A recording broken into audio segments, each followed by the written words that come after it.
Good morning.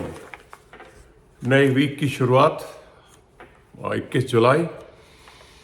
पहले बात करते हैं बाहर की। तो जब बाहर की बात आती है तो हम बात करते हैं सिर्फ यूएस की, क्योंकि शेयर मार्केट का और जियो पॉलिटिकल सिचुएशन का बॉस वही वही है और शुरुआत वहीं से होती है। तो पहले बात करते हैं यूरोपियन यूनियन और ट्रंप साहब के तालमेल की। ट्रंप साहब ने एक बेसिक टैरिफ तो 10% पहले ही लगा ही दिया है उनके ऊपर। उसके बाद भी उन्होंने कहा है कि कम से कम 15 से 20% मिनिमम टैरिफ लगेगा, जबकि ऑटो पे 25% लगाने के लिए उन्होंने बोला है। जबकि यूरोपियन यूनियन बोल रही कि हम ऑटो पे 10% ऑफर कर रहे हैं घटाने के लिए, लेकिन वो मान नहीं रहे हैं, क्योंकि उनका उद्देश्य हर बाहर से आने वाली चीज़ को महंगा बनाना टैरिफ लगाकर, और अपनी चीज़ को, अपनी लोकल यूएस मेड को सस्ता बनाना, ताकि लोग खरीदें और ज़्यादा बिक्री हो और यूएस इकोनॉमी को थोड़ा सा सपोर्ट मिले।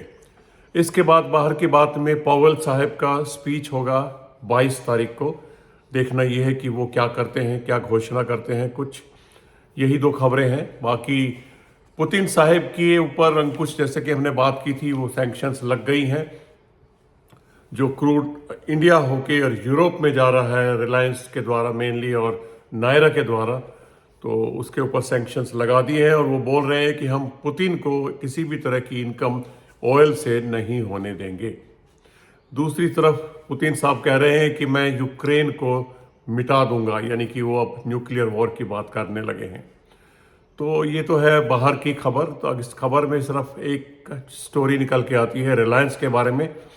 रिलायंस पे इसका थोड़ा बहुत असर पड़ सकता है, क्योंकि सैंक्शन लग गई है तो थोड़ा सा असर रहेगा। लेकिन आज के दिन असर इसलिए नहीं पड़ना चाहिए कि रिलायंस ने नतीजे बेहतरीन प्रदर्शित किए हैं। बहुत अच्छे नतीजे आए हैं रिलायंस के Q1 के, जिसमें 78% का प्रॉफिट उन्होंने दिखाया है। वो बात अलग है कि 78% में 9,000 करोड़ उन्होंने एशियन पेंट्स के शेयर बेचकर कमाए हैं, जो कि प्रॉफिट में नहीं होना चाहिए। अगर हम उस 9,000 करोड़ को हटा दें तो वो काफ़ी नीचे आके लगभग HDFC के बराबर हो जाता है, जिसमें मेनली जियो का 24% शेयर है प्रॉफिट में, यानी कि जियो में 24% इंक्रीज हुआ है, और रिलायंस रिटेल में 11% का रिटेल कह रहा हूँ 11% का इंक्रीज हुआ है। तो इस प्रकार से रिलायंस आज हलचल मचाएगा और रिलायंस में देखने की ज़रूरत होगी।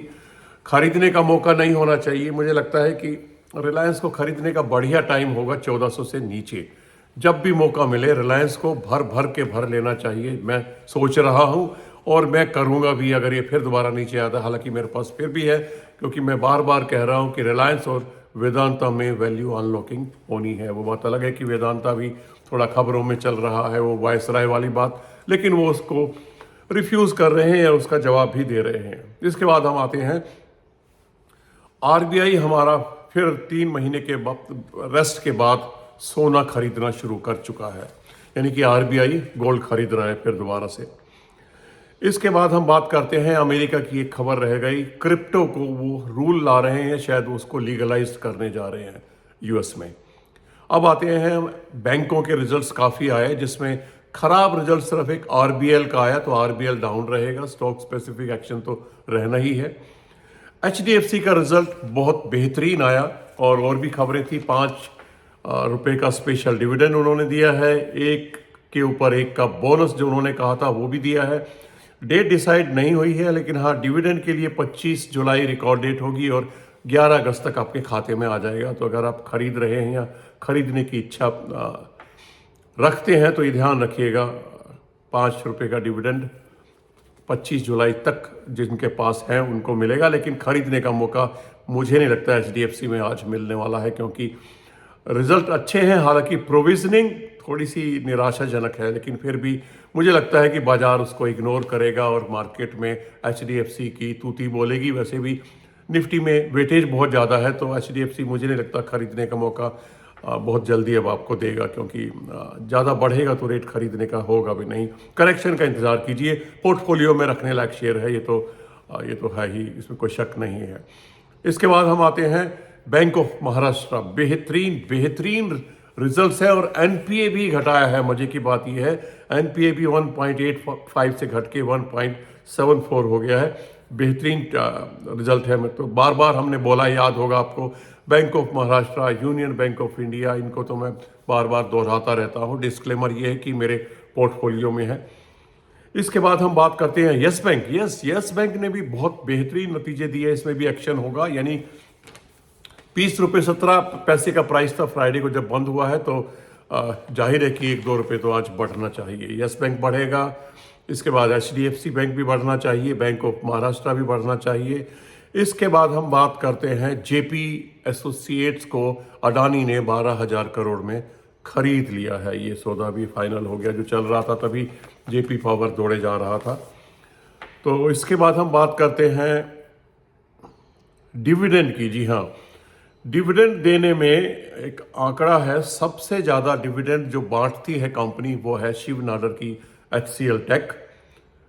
दूसरे नंबर पर आती है वेदांता, जो बांटती है लगभग 9,590 करोड़।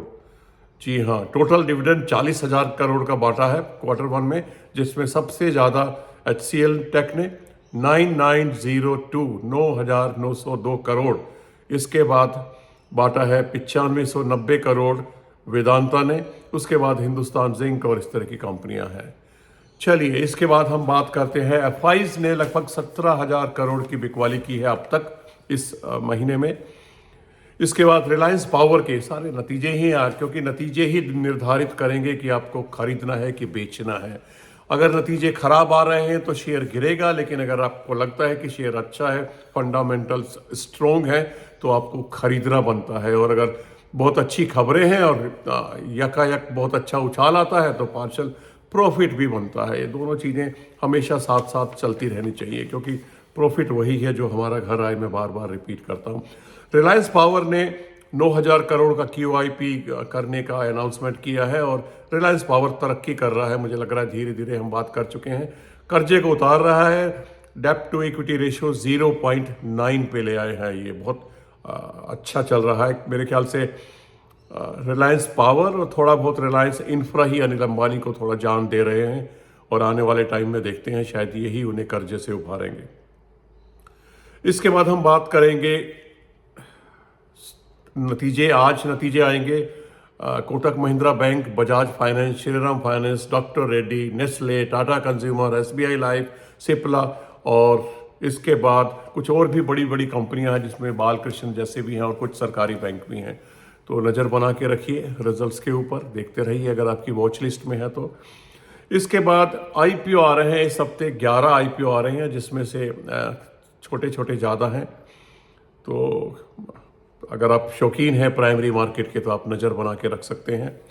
एक शेयर छोटा सा है, मैंने एक बार बहुत पहले जिक्र किया था, शायद 38-39 पे था, अभी भी आसपास घूम रहा है। पता नहीं क्यों मुझे लगता है कि इसमें थोड़ा बहुत पोजीशन बनाई जा सकती है। सेजिलिटी इंडिया तो अभी हरकत नहीं लग रही, लेकिन आने वाला टाइम मुझे लगता है कि ये अच्छा प्रॉफिट दे सकता है।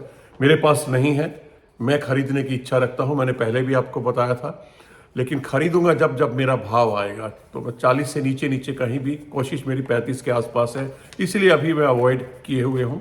कोई रिकमेंडेशन नहीं है, खरीदने की कोई सलाह नहीं है। अपने जो है फाइनेंशियल एडवाइज़र से आप सलाह लीजिएगा, उसके बाद आप कोई भी एक्शन लीजिएगा। इसके बाद एक और खबर रह गई, विदेशी खबर है। ट्रंप साहब कहते हैं कि मैं रिक को ख़त्म कर दूंगा इकोनॉमिकली।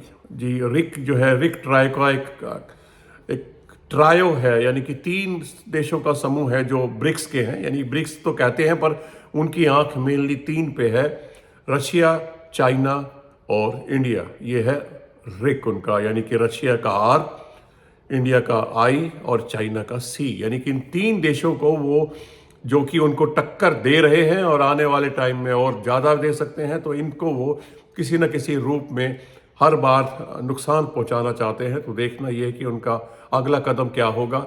हमारी डील अभी तक कुछ नहीं हुई है, कुछ फाइनल नहीं हुआ है और थोड़ा टाइम रह गया। 1 अगस्त को अगर नहीं होती है तो 1 अगस्त से जो उन्होंने अनाउंस किया हुआ है तो वो उनके टैरिफ सभी जो है लागू हो जाएंगे। तो ये मेरे ख्याल से आज का लेखा जोखा था मेरे पास। इसके अलावा कोई ऐसी खबर नहीं है। बस ध्यान रखिएगा, स्टॉक स्पेसिफिक एक्शन होगा। मार्केट में कुछ नेगेटिव ऐसा कुछ है नहीं, ये रिजल्ट्स ही डिसाइड करेंगे। और एफआईज का रुख जो इस हफ्ते रहने वाला है अब पॉजिटिव है, मार्केट बढ़ेगा। अगर वो बिकवाली पे उतारू रहते हैं या रिजल्ट भी खराब आते हैं तो मार्केट में प्रेशर रह सकता है। 25,000 का साइकोलॉजिकल लेवल ऑलरेडी टूट चुका है और अगर इसी तरीके से रहा तो ये 100-200 पॉइंट इस हफ्ते और भी टूट सकता है। और अगर अच्छे रिजल्ट्स आए, एफआईज की खरीदारी बढ़ी, डीआईज की खरीदारी जारी रही जो कंपनसेट कर रहे हैं अभी तक, तो मार्केट 25,000 को दोबारा से पार भी कर सकता है। देखना यह है कि क्या होने वाला है। चलिए आज के लिए इतना ही, फिर मिलते हैं बुधवार को, तब तक के लिए नमस्कार।